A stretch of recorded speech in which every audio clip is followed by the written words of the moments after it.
Thank you for honoring our invitation on the feminist lens. And I am so excited about what we are going to talk about today. I think it affects every woman. We are going to talk about menstrual pain, and the realities of menstrual pain. And I hope that a lot of people are going to learn from this conversation. More people are joining the live right now. It is a really interesting conversation, and I'm particularly passionate about it because I've lived it. It is one of the worst experiences ever, and it's not something to just be overlooked. It's unfortunate that the society is how it is today, and proper awareness is not being created for it.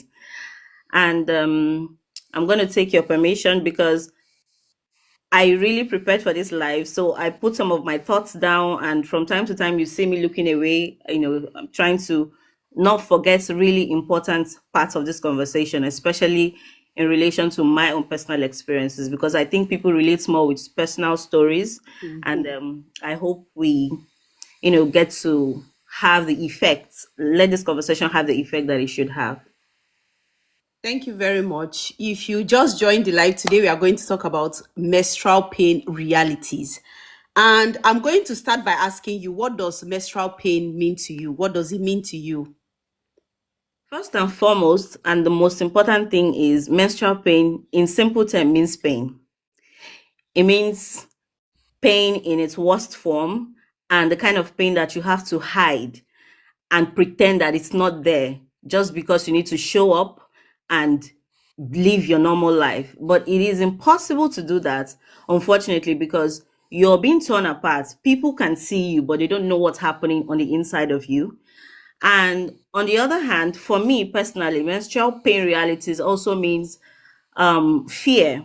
It means shame. It means stigma, and it also means an occasional, how do I put it now? An occasional alcohol addiction, because we are always looking for a way of escape. And for me, especially when I was round about the time I was in my university days, I almost became an addict because of menstrual pain. I would drown myself in vodka, particularly because sleep is like the only time you get some kind of relief. But unfortunately, the pain will not allow you sleep for, a long stretch of time. And I needed the vodka to numb me and help me sleep for longer. So I was almost becoming an alcoholic because I was running away. I was trying to cope with the pain. Thank you so much for sharing that with us. And the next thing we are going to talk about is capitalism and the capitalism expectations around working through discomfort, and the family and societal expectation of holding everything together, even in pain. Do we need this structure to change? What do you think? I do believe that we need the structure to change. And it's good you raise capitalism because the women who are dealing with these things, they grow up from young girls and become workers in the society.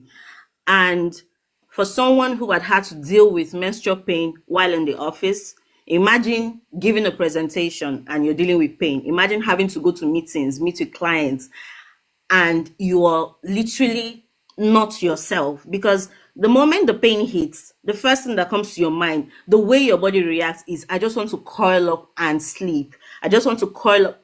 And the funniest thing, there is no position you take when you're dealing with menstrual pain that is okay. You would kneel down, you would stand up, you would roll on the floor, like you take an insane weird positions because you're trying to cope. And then in the heat of the matter, you are at work and you're trying to be your best self while you're not feeling your best self. So it's kind of ironical how we have to shrink and make ourselves be what we cannot be at a particular time because our body is betraying us. So for a woman who is working, who is earning money, who is going to, doing going about her business, it's unfortunate that you have to show up because people are not aware. Like, and it also comes down to the shame you feel. Because imagine where you are even in an office environment or a situation where a colleague looks at you and says that, oh, you're not feeling okay, and this person is a guy. You can't tell the guy that, oh, I'm on my period, I'm dealing with cramps, because society makes us feel like the Okay. moment you're on your period, you should, like, it's a private matter, it's a woman's business. Why are you telling me? A man should not know. So we need that structural change. And it looks like structural change for me looks like a proper working environment where women are seen and supported. Menstrual pain is an actual condition. It's not an attitude. It's not a discomfort. It can vary from person to person. Like when I am on my period, when I used to have the worst of the pain, I would feel cold. My feet, I would have they call it menstrual diarrhea. I would go to the toilet from time to time, and I would shiver, like all of my body would be shivering. My feet, especially. I'm drinking hot water. I'm using hot water bottles. I have headaches. I have double visions. Imagine having to be dealing with all of that physical discomfort, and then you have to do your job. You probably have a boss who you can't even communicate with, that this is actually what is wrong with me. Some of us, even I had an experience. I had a female boss who knew my condition, but like I would come to the office and I'm literally useless. You know that I can't bring my 100%. I can't be my best self. But she would make me stay back in the office rather than let me go home. Or even if I call her and tell her, oh, this is how I'm feeling, I can't make it to the office. She'll make me come to the office. So I feel like people think that menstrual pain is something you can just deal with. It's okay, it's normal. Every woman goes through it. No. And then my level of pain is different from your level of pain. I know some people who have to go to the hospital on their first and second day of their period, and they will take injections just for this pain to subside. Some people will tell you, oh, take painkillers 3 days before, 4 days before. I will start 1 week before. Nothing works. So some people can take painkillers and it will work. Some people will take painkillers and it will not work. How can you not think that this is a problem that needs to be addressed? So we need proper support in working environments for women who go through these things. Let them understand that they are seen. Let them know that this is a problem and it is not permanent. It's just 5 days. And guess what? We feel better by the third day most times. So we just need a day or two of understanding and knowing that, oh, this person shows up every other time. And it's normal. Like, why would you even think that? Okay, let me even circle back to the people who say, oh, it's a woman thing, and we should not create more, like, let's keep it secret. In fact, back in the days, the women who see their period were considered unclean. What is unclean about period? Like, the reason why we have men walking the earth today is because women see their period. So what is so unclean about the reason why we have reproduction? So if we don't like make these structural changes, both in the working society, both in the healthcare system, because guess what? We normalize the pain so much that when you go to the hospital, you are misdiagnosed. It is assumed that, oh, it's just, I've been told by a doctor when I was young that I should go and have sex before, just that if I have sex, I would stop having menstrual pain. And I think that's a myth. That's not true. It is a bloody myth. It is insane. So imagine telling that lie to young girls who are trying to maybe stay chaste, and then you're telling them, oh, the reason why you're dealing with this menstrual period is because you're a virgin. It's a bloody lie. And the fear, I had one of my big aunties tell me then that, Chidima, this menstrual period you're going through, it is not okay. Go and have it checked. I was too afraid and I didn't go. And guess what I found? When I was having my first child, they found fibroid inside of me. So the fear leads to misdiagnosis. It can also lead to you not even getting a diagnosis at all. Stigma of going to go and check. Do you They will tell understand? you period that everybody is having. Now you want to come and check and say you have problem. They Do will, you they will understand? also say that you are probably blowing it out of proportion Out of because you want proportion. attention. Yes. So you're afraid to go in and Mm, face, and down the line you discover that these things become real problems. mm, Endometriosis is real. mm, PCOS is real. mm. Fibroids, multiple fibroids, dangerous ones, they are real. And they multiply your pain. Like you're bleeding, you don't understand why you're bleeding so much, why you're having huge blood clots. And because society says it is just period, you take it as normal. You don't go to the hospital to get it checked. And maybe when you go to the hospital, you meet a doctor who is not even Yeah. well, who is not exposed in And terms doesn't of, even care about how you feel. It's that just doesn't care period. about how People you have feel. period. Exactly, people have Mm, periods. So these are the issues that, like, if we have more awareness out there, we're teaching men, we're teaching our boys that it is okay, period. Like, why are we, I've even heard of a situation where they are teaching girls in the classroom about menstrual health care, about hygiene during the menstrual period. We told the boys to leave the classroom. why are Why? they leaving? Yeah. Why are they leaving? These boys are going to grow up to be fathers. They will Mm. have wives. They will They have even have sisters as we are they have speaking. sis thank They you. have They have mothers. sisters, they have mothers. So That period is their reality. it's their reality. So the boy goes home and sees his sister maybe in pain, Mm. walks on by, because you can't relate, you don't Empathy. understand what she's dealing with. There's no empathy. And then you will probably see her stained, and he feels awkward to tell the sister that, oh, you're Yeah, stained. something. And then when he, let's even assume that you find a boy who has the courage to say it, the girl feels embarrassed. Mm. So we have a problem. The more we get the awareness, the education, the proper education out there to these people, to our sons, to our daughters, like groom them and let them know that this is a normal occurrence. There is nothing weird about it. There's nothing dirty about it. There's nothing strange about it. And some people deal with pain. Some people don't deal with pain. They need to know these things. And that way we'll have a society who is more empathetic towards the situation of the woman, whether she's dealing with the pain or not. It is just a period in a month, like a space of 3 to 5 days, where something natural happens in a woman's body. That's it. And different people experience it in different ways. It's pretty much easy. So we do need that structural change. So I want to narrow it down to family and societal expectations that women should hold everything down, even in pain.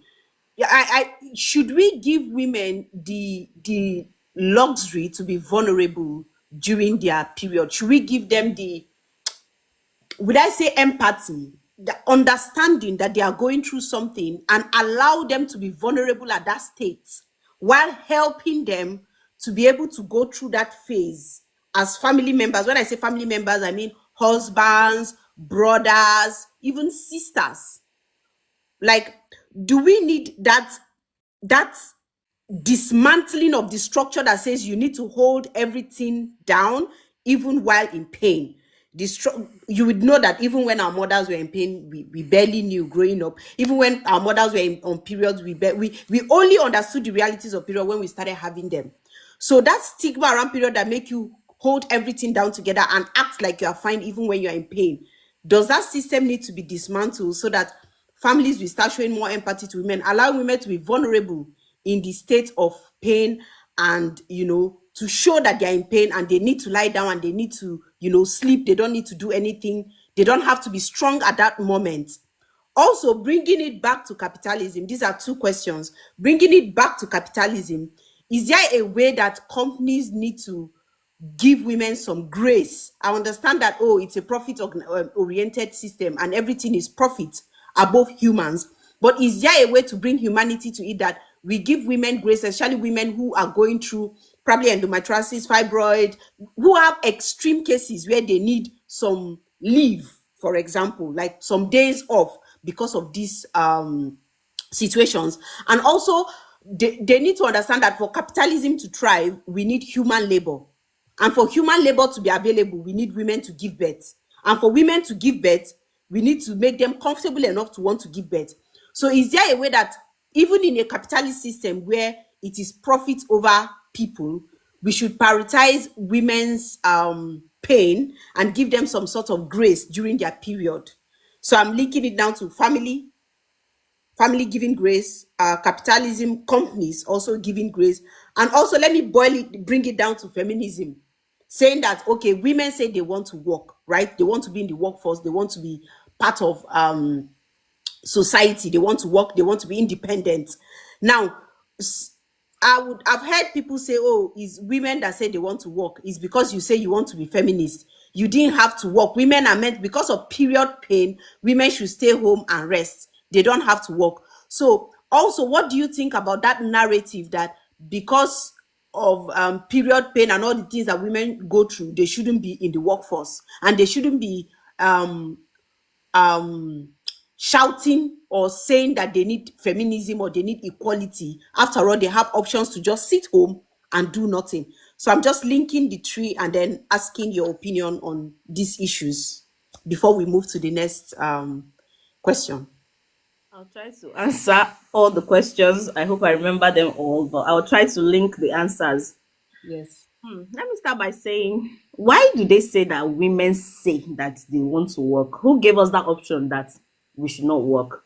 Like, the first thing God did when He created man was put man in the garden. In fact, after chapter 1 of Genesis, the chapter 2 of Genesis said that no, there was no man to till the ground. And so God did not send rain, right? What does that tell you? Like, the first thing God would, like, it is normal. Everybody should work. Everybody deserves to work. Now, it depends on where the work is. You could choose to work at home as a stay-at-home mom, taking care of the kids and running your home, because that is a full-time job. You can as well choose to take the expertise that you have gotten from maybe education or any other skill that you have and put it into another kind of work. And you can choose to combine both. There is no manual anywhere that says because women are dealing with menstrual pain, they should not work. I have not seen it. I don't believe in it. And also, we're talking about, again, this is 3 to 5 days in a month. How is it that 3 to 5 days in a month would disrupt someone's entire life and define who you are for the rest of your life?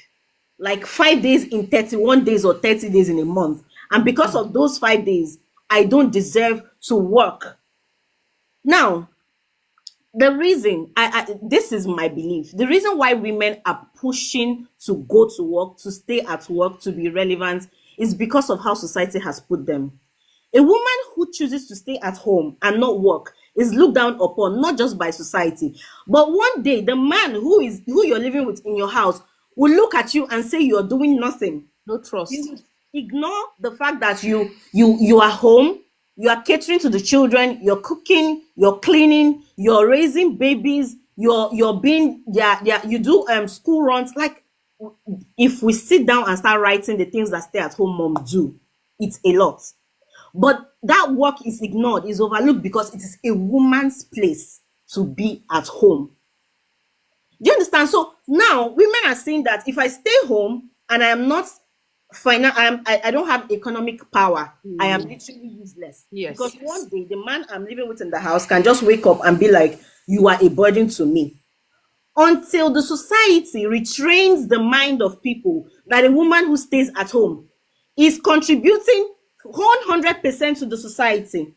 Until we are rewired, these things will not change. We will still see women choosing not to stay home and, abandon, despite there are so many lapses that come into parenting because the man and the woman are out there. That's the honest truth, whether we want to accept it or not.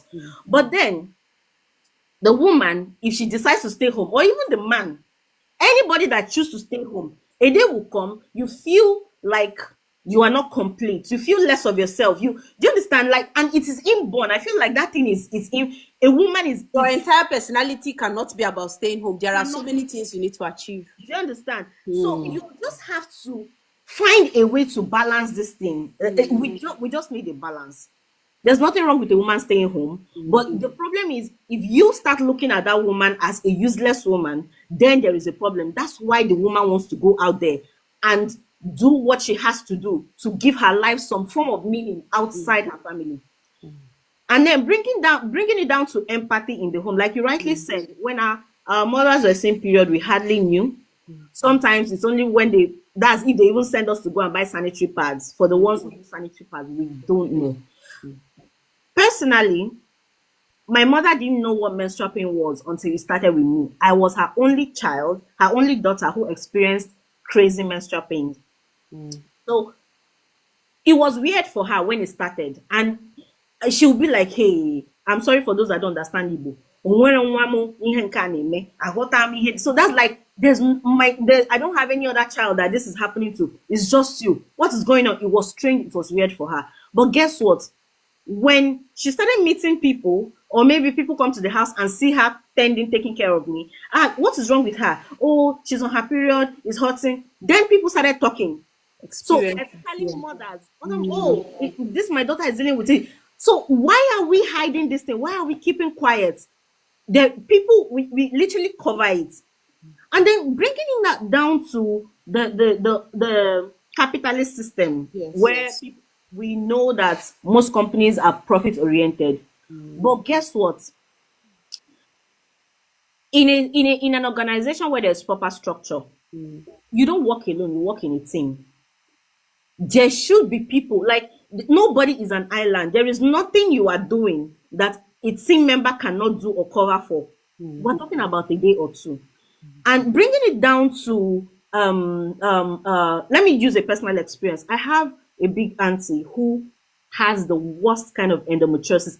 She was the first person, she was the one that opened my eyes to the realities of endometriosis. She has the worst kind of endometriosis. She has had over 7 surgeries for this. Like when it comes, it breaks her mobility. She stays in bed sometimes. She bleeds. It's weird. Like I don't even want to go into it. But she has one of the best careers. As I'm talking to you right now, she sits on the board of so many companies, and she is like she's currently the COO of one of these financial companies. It is a startup. She has done so well in her career. How did she achieve it?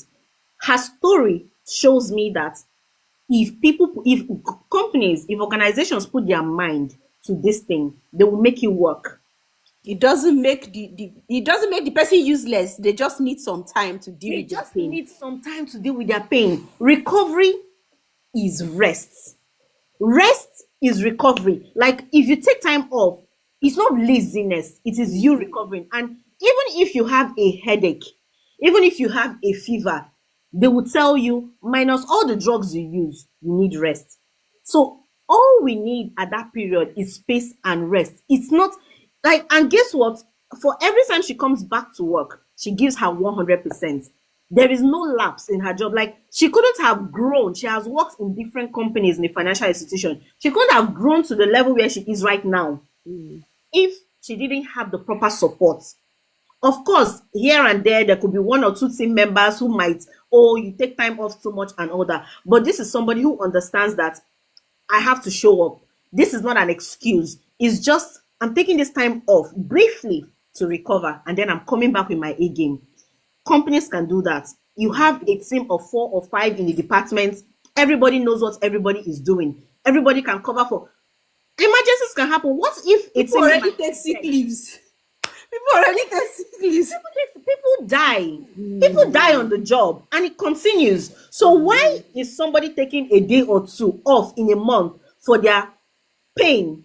How does it affect the profitability of an organization? It doesn't add up unless you're a sole proprietor and it's just you working the business. Even if it's just you, you'll be fine. It's just you. If you you'll fall be sick, fine. you still be fine. Do you guess? If you Yeah. have an accident, you Yeah. you take time off and recover in the hospital, and then you come back to your business. So I think it's just the lack of empathy, the fact that we see it as it's just there. It's normal. That's why. And even at home, do you know it's so bad that having menstrual pain. One of the things that affected me was the feeling of guilt. I Let me give you an instance. I stayed briefly with a family member for a while back in 2019, 2018, 2019. I remember one day I was dealing with menstrual pain. My God, it was so bad. I was twisting and turning on the bed. Do you know what I was feeling while I was there? I was apologizing to my auntie because there was a heap of clothes that I needed to wash that day. I was apologizing to her that I could not do the laundry, and Mm, telling her that I will make up for it the next day. mm, That is, like, looking back, is the yeah. wildest thing. I'm sick.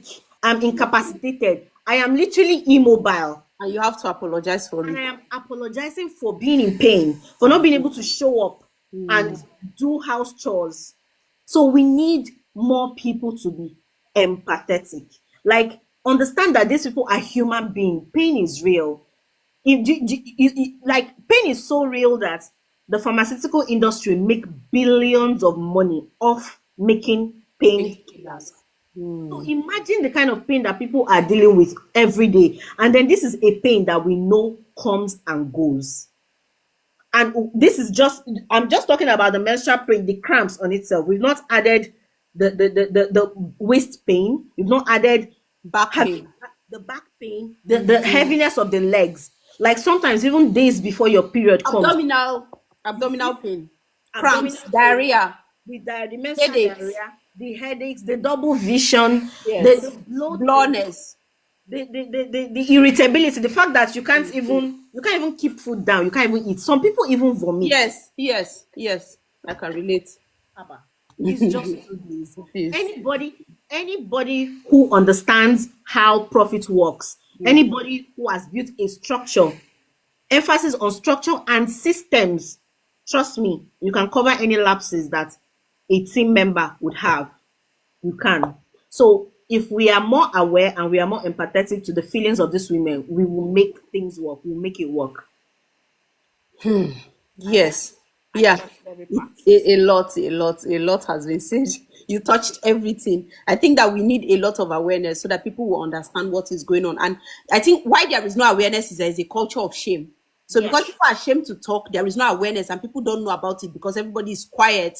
And there's also a culture of holding everything together. So even in pain, you are expected to do a lot of things to hold the family, take care of the kids, do You everything. have to So show up. yeah, so women have been buying in silence, if I would say that. Now we Literally. need to speak up. We need to be vocal about these issues so that there will be a structural change Yeah. instead of dealing with this pain alone and suffering in silence. Yeah.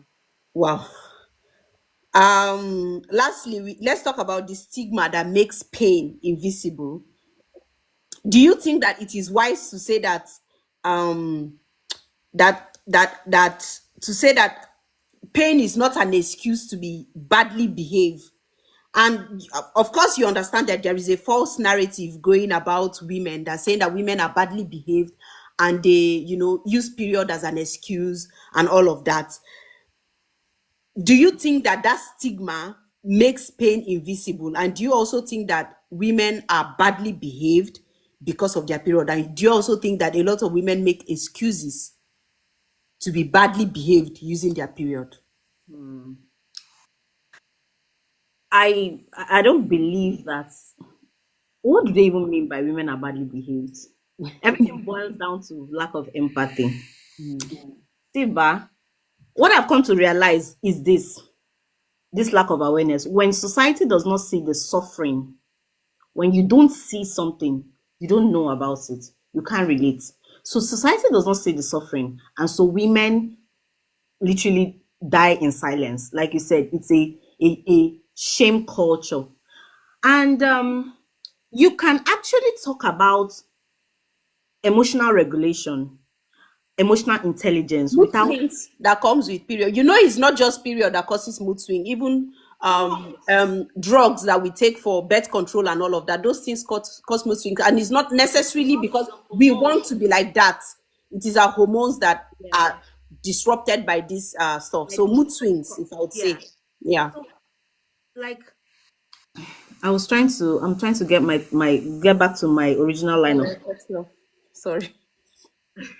Okay, so, like, I'm thinking that if people had empathy, let me put it this way. Like, let's assume that you want something from somebody and you walk up to the person. If you saw the person, I've never seen a woman who is in pain, who is in her menstrual pain, and her face is okay. Hmm. If you walk up to the person and you notice the person, the first question you will ask is, are Are you you okay? okay? That is the only reason. And, Sometimes these people are quick to say, oh, women are this, women are that, they're irritable and all of that. You're dealing with mood swings, blah, blah, blah, blah, blah. You are not even in a woman's body. You don't know what's happening. You didn't ask any question. Some see when I'm on my period and I'm dealing with that pain, I don't even have the energy to talk out loud. Like, you could be asking me questions and I'm responding softly because it's as if I'm trying to conserve energy. This pain comes like contraction pain. It comes and it hits you, sometimes you double over. So Yeah. it's like you're gathering strength for the next wave that is Mm. coming. Yeah. And then you come to me, maybe you talk to me and I did not respond. You didn't hear what I What you said. want. Mm. And you are too blinded to see that I'm not okay. And then you're like, not be you had a follow talk, or why are you talking to me like that? Mm. And then maybe out of irritation, is either answer you softly like, maybe I totally ignore you, Mm. or I lash out, and then you're taking it that what's wrong with you, blah blah blah blah. So you're reacting to my reaction, but you Mm. forgot that you also were blinded. You were literally blinded to see that I was not okay. Mm. So the people that are saying that women, you can teach emotional regulation, you can teach emotional intelligence without shaming someone's It's pain. pain. Like, Yeah. you can talk to me about that when I'm in pain. It's like talking to somebody who how do I put it now? Somebody's on fire and the person is screaming and looking for ways to put out the fire, and you are telling the person, can you stop screaming? Can you stop? Are you okay? Do you know how the best way that I can explain the feeling of menstrual pain is like, do you know how two people hold towel, this thick towel, you've washed it, and one person is wringing it in this direction, the other person is wringing it in the other direction. If towels could speak Mm. or do this, they'll probably explain better. It feels like your uterus, like they're squeezing it. Mm. Some people, their pain is so sharp that it feels like there's a knife stuck in, and somebody is twisting the knife. Mm. And then this person is irritable, or the person even want, I think the most important thing to give a woman who is dealing with pain is space. Yeah. Sometimes they can't even explain to you how they feel. Mm. But you, as a human being, you should have empathy. You should be able to look at people and see them. When you walk up to somebody who is in pain, you will know you are not blind. The emotions can be extreme when you're in that kind of pain. It's either you are lashing out aggressively or you are extremely quiet and ignoring. Mm. There is nothing, there's no And I woman. guarantee you will not lash out if there is no trigger. There Somebody triggered you. somebody triggered you. Mm. Which is why I also said that you probably spoke to the person and the person maybe did not respond the way you want the person to respond, and And you then start shouting. you start shouting. And then Mm. the person shouts back at you and you're like, the person is rude. But Mm. you forgot what you did. So And then we the worst part is after discovering why the person did it is because of their period, you use it to stereotype them. thank you. The Instead next thing is of my own. empathy, instead of understanding that they are in pain, you use that thing to stereotype them and say, That's a yeah. normalized nonsense where we have normalized pain. Why would you not? Why? There's nothing normal about pain. There's nothing normal about it. So we need to be more empathetic towards people. We need to look at people and see people. We need to understand that pain is real. Any kind of pain. You are having a headache, it is real. As against somebody who is dealing with a pain that even drugs cannot take away. So what are we saying? There is no badly behaved woman, as far as I'm concerned, no woman is on her period and is badly behaved. She's not herself. She has lost control of her body. She's trying to gain control of her body. She's trying to feel normal, but she can't because something natural is happening to her at that point in time. So what are we saying?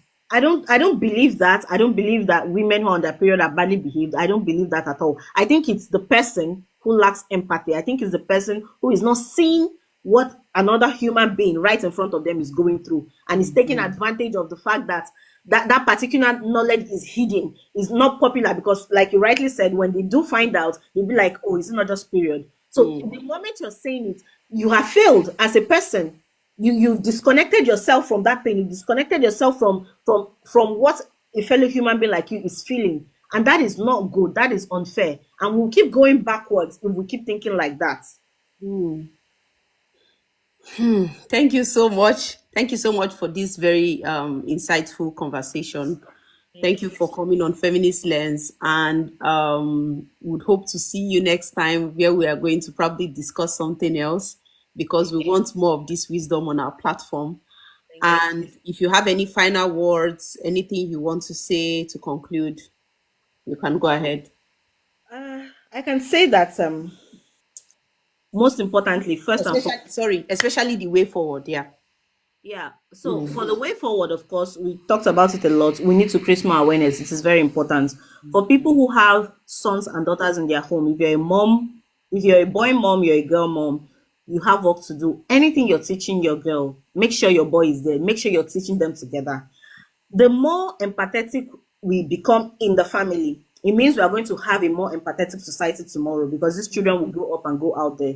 It means that our children will not be ashamed to talk about periods. It means that they will not be ashamed to help another person who is in pain. When they see it, they can recognize the pain. It means they can recognize the pain, they can recognize the discomfort. So let's create more awareness as parents, as teachers. Let's stop excluding boys from sexual conversation that you think affects only the girl child. mm, Teach everybody because we are raising people who will grow up tomorrow. They will mingle with other women. They will, apart from their sisters, they will have girlfriends, they will have wives, they will also have daughters. So if they don't know, they can't teach what they don't know. So we as people who are educators, you have a responsibility to make sure that you bridge that knowledge divide, that knowledge gap that is between the boy child and the girl child. For organizations, I will say this: create systems that work.